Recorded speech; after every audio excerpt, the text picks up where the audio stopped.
नमस्कार। चलिए आज एक सफर पर चलते हैं, वक्त में थोड़ा आगे, करीब 50 साल।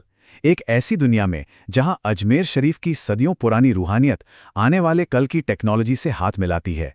देखते हैं भविष्य का ये नज़ारा कैसा हो सकता है। सोचिए जरा, हम साल 2076 में आ गए हैं। दुनिया शायद बहुत बदल चुकी है, पर कुछ जगह ऐसी होती हैं जिनकी पहचान कभी नहीं बदलती।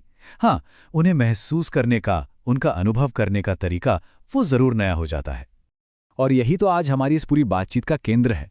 हम ये देखने की कोशिश करेंगे कि कैसे टेक्नोलॉजी आस्था को कमजोर नहीं करती, बल्कि उसे और भी गहरा और भी पर्सनल बना सकती है।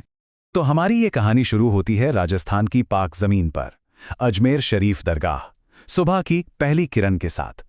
बाहर से देखें तो सब कुछ वैसा ही लगता है जैसा हमेशा से था, पर यहां मिलने वाला अनुभव अब सच में हैरत अंगेज है। जरा कल्पना कीजिए, हजारों जायरीन दरगाह पहुंच रहे हैं और उनका स्वागत कर रहे हैं एआई गाइड ड्रोन्स। ये ड्रोन्स हर किसी को उसकी अपनी जुबान में दरगाह का पूरा इतिहास बता रहे हैं, और जैसे ही कोई अंदर कदम रखता है, उसके चश्मे या फोन पर एक डिजिटल नूरानी नक्शा खुल जाता है, जो सीधा ख्वाजा साहब की मजार तक का रास्ता दिखाता है। चलिए अब दरगाह के दिल में चलते हैं और ये देखते हैं कि कैसे टेक्नोलॉजी इबादत और सुकून के उस एहसास को और भी ज्यादा रूहानी बना रही है। दरगाह की वही सदियों पुरानी दीवारें अब एक डिजिटल नूर से रोशन हैं।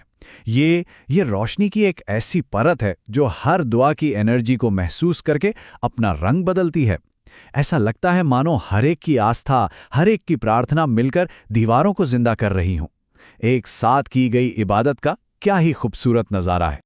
और ये अनुभव सिर्फ बड़ा या भव्य ही नहीं, बल्कि बेहद अपना सा भी है। सोचिए, जब एक बच्चा दुआ मांगता है तो एआई सिस्टम उसकी आवाज को पहचान लेता है और उसकी मासूम दुआ का मतलब उसे आसान शब्दों में समझाता है। इससे उस बच्चे का अपनी आस्था से एक गहरा रिश्ता बन जाता है।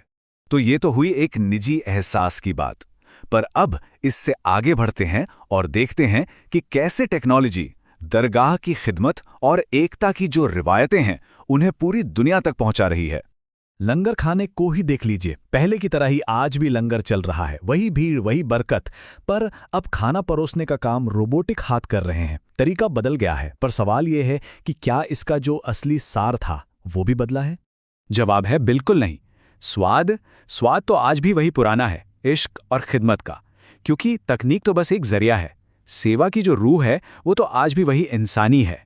और फिर जब शाम ढलती है और कव्वाली की महफिल सजती है, तो दरगाह का ये आंगन पूरी दुनिया में फैल जाता है।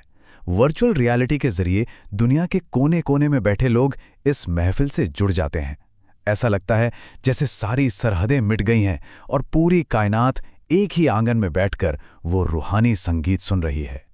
तो इतनी सारी तकनीकी तरक्की के बाद, इतनी सारी नई चीजों के बाद, हम वापस उसी एक बुनियादी सवाल पर लौटते हैं।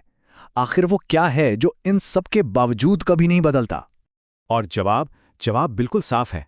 इस सारी टेक्नोलॉजी के बीच एक चीज बिल्कुल वैसी की वैसी है, लोगों की आस्था, वो सुकून और वो गहरी शांति जो दरगाह की चौखट पर आकर मिलती है। ये एहसास कल भी वैसा ही था, आज भी ऐसा ही है और हमेशा ऐसा ही रहेगा।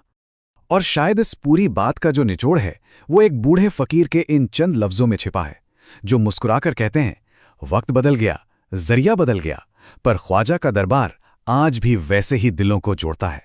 और ये सफर हमें एक बहुत जरूरी सवाल पर लाकर छोड़ देता है। आने वाले कल में हम अपनी सबसे पुरानी, सबसे कीमती रिवायतों के साथ टेक्नोलॉजी का तालमेल कैसे बिठाएंगे? ये एक ऐसा सवाल है जिसका जवाब हम सबको मिलकर आने वाले वक्त में ढूंढना है।